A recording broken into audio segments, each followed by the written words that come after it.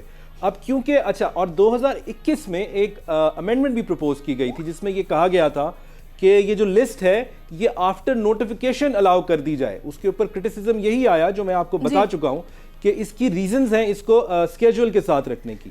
اب اگر ابھی تک لسٹ نہیں جمع کرائی، ایک بات جی میں اگر مکمل کر لوں، میرے پاس بھی کچھ سیکنڈز ہیں، میں دیکھ رہا ہوں اسکرین پہ. چلے جی، تو میں گزارش یہ کر رہا تھا اگر انہوں نے لسٹ جمع نہیں کرائی تو لسٹ جو ہے، جی میں بالکل ختم کر رہا ہوں، لسٹ کا ایشو یہ ہے کہ لسٹ انہوں نے ابھی تک جمع نہیں کرائی اور قانون مینڈیٹری ریکوائرمنٹ دیتا ہے کہ اس کو آپ پہلے جمع کرائیں، اور اگر آپ نے جمع کروا دی ہے تو آپ اس کو چینج نہیں کر سکتے ان آرڈر آف پریورٹی بھی آئدر. آپ صرف اور صرف ایک ہی طریقہ کار میں اس کو ایڈ کر سکتے ہیں جب وہ لسٹ ایگزاسٹ ہو گئی. چلیں جی ٹھیک ہے، آپ کا پوائنٹ آ گیا. مجھے یہ ڈر ہے عام طور پر لڑ پڑتے ہیں، آج لگتا ہے کہ مجھ سے نہ لڑ پڑیں، تو مجھے اصل میں ایک اور سٹوری کو بھی کور کرنا ہے، اس لیے میں چاہ رہی تھی کہ جلدی ٹیک آ جائے اور میں آگے بڑھوں.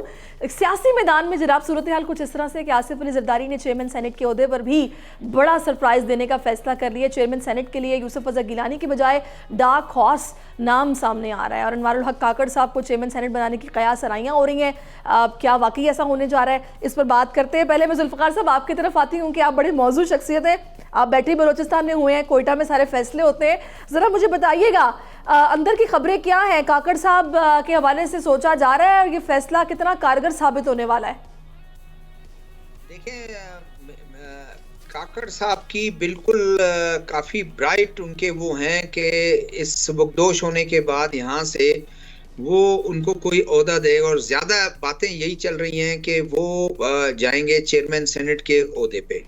اور چیئرمین سینٹ کا عہدہ اگر تو پیپلز پارٹی زرداری صاحب نے ملٹری اسٹیبلشمنٹ سے کوئی اچھا انہوں نے بارگیننگ کر لیا، کیونکہ زرداری صاحب یہ عہدہ ویسے نہیں جانے دیں گے، ویسے نہیں انہوں نے دے دینا ہے، انہوں نے ضرور اس کے بدلے جو ہے کچھ لینا ہوگا.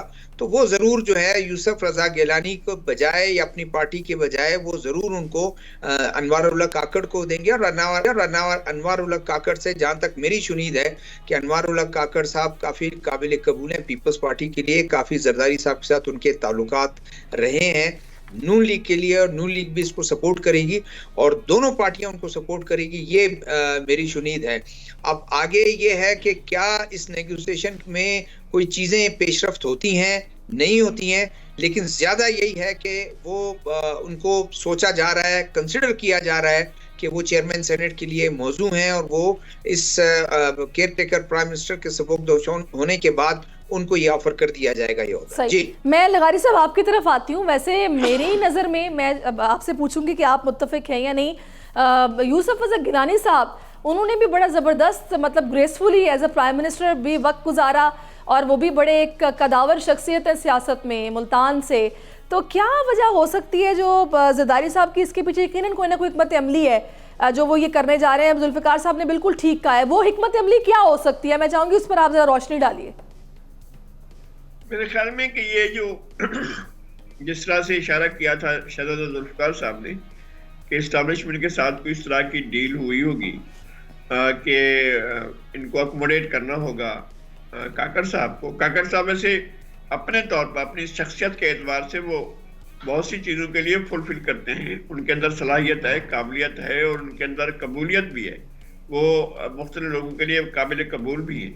لیکن ایک بات یہ ہے کہ اگر آپ پہلے کہہ چکے تھے یوسف رضا گیلانی کو، یوسف رضا گیلانی ایک بڑی شخصیت ہے، بالکل اس میں کوئی شک نہیں. جیسے آپ نے کہا کہ بطور وزیر اعظم ان کا ایک شاندار رول رہا ہے، اور ایک وزیر اعظم انہوں نے وزارت عظمیٰ قربان کر دی صرف اس بات پر کہ وہ افتخار چودھری چاہتے تھے کہ صدر مملکت کے خلاف خط لکھا جائے ایک دوسرے ملک کی کورٹ کو، لیکن انہوں نے وہ خط نہیں لکھا تھا چونکہ صدر مملکت کو امیونٹی ہوتی ہے، اور انہوں نے آئین کی پاسداری کی تو میرے خیال میں اگر ان سے کمٹمنٹ ہو چکی تھی تو ان کی مرضی رضامندی اور ان سے پوچھے بغیر تو اس طرح کا ارینجمنٹ نہیں ہونا چاہیے. اگر ایسے ارینجمنٹ کے لیے یوسف رضا گیلانی راضی ہیں تو بہت اچھا ہوگا. ایک دوسری بات یہ بھی سمجھی جا رہی تھی نا کہ سرائکی بیلٹ کو بالکل نظر انداز کیا گیا ہے ہر لحاظ سے. اس طرح اب جو ہے وہ گورنر کے بارے میں سوچا جا رہا ہے, یوسف اپنا مخدوم احمد محمود کے بارے میں. اب پتہ نہیں ہے کہ مخدوم احمد محمود آتے ہیں یا اپنا ہمارے چند صاحب آتے ہیں یا قاہرہ صاحب آتے ہیں. ویسے چند صاحب کے بارے میں لغاری صاحب آپ کو یاد ہے حامد میر صاحب کو انٹرویو دیتے ہوئے زرداری صاحب نے کہا تھا چند کی بات چھوڑو, اسے کچھ نہیں پتا, تو ایک کہکا بھی لگا تھا اس پر. تو خیر دو دوستوں کی گفتگو ہے, اس کو انٹرویو نہ سمجھیں آپ. صحیح, چلیں آن اے لائٹر نوٹ میرا خیال ہے یہ بات تھی. میں شراجی صاحب آپ کی طرف آتی ہوں. شراجی صاحب کیا لگ رہا ہے آپ کو, کیا یوسف رضا گیلانی ہی موسٹ فیوریٹ امیدوار رہیں گے یا پھر یہ تبدیلی جس کی ہم بات کر رہے ہیں یہ ہونے جا رہی ہے؟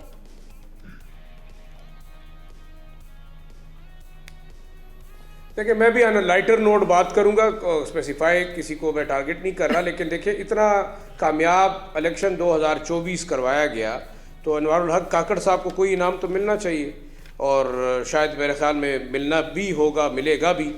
دوسرا دیکھیں آپ کو پنجاب کے جو نگران وزیر اعلیٰ تھے ان کو تو انعام ملا بھی, ان کو بھی ٹپ کیا جا رہا ہے کہ وہ فیوچر میں بڑی اہم پوسٹ پہ ہوں گے اور ان کو پی سی بی کا چیئرمین بھی بنا دیا, یہ تو ایک الگ بات ہے. لیکن دیکھیں زرداری صاحب واقعی جیسے کہ شہزادہ صاحب نے کہا, اور وہ بڑے زیادہ ویل انٹرینچڈ ہیں, ویل انفارمڈ ہے about the politics in Balochistan.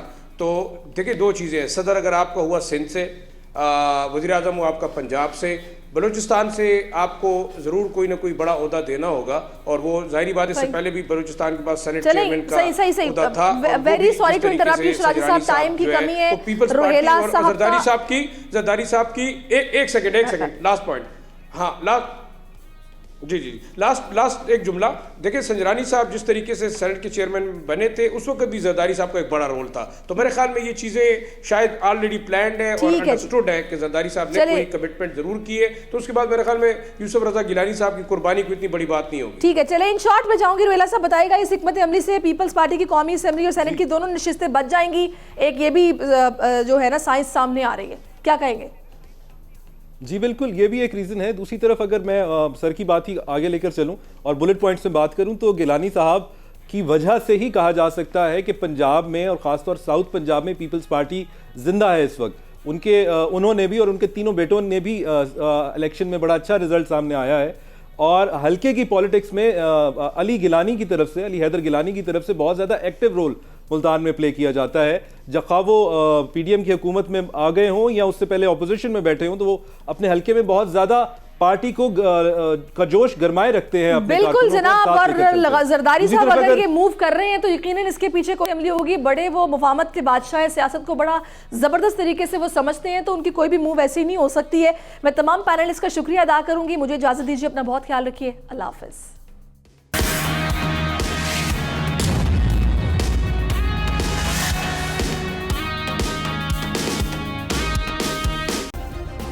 Subscribe کریں اور بیل دبائیں تاکہ کوئی خبر رہ نہ جائے.